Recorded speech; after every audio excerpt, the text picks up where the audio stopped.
अशा वेळेस मागच्या 8 दिवसापूर्वी आपण बघितलं असेल की या बच्चू कडू साहेबांनी, शेतकरी नेत्यांनी, शेतकऱ्यांनी, शेतमजुरांनी, दिव्यांगांनी या ठिकाणी, नागपूर या ठिकाणी मोठ्या प्रमाणात आंदोलन करून सरकारला नाकी नवून नागपूरची नाक दाबण्याचे काम या ठिकाणी केले.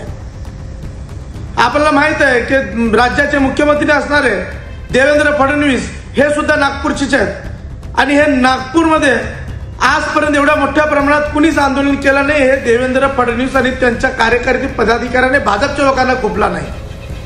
त्यांनी या आंदोलनाची भीती घेऊन आंदोलकांना बोलवलं, काही लोकांना कोर्टात पाठवलं, कोर्टाने निकाल दिला की बाबा ते जागा रिकामे करा, सामान्य लोकांना त्रास देऊ नका.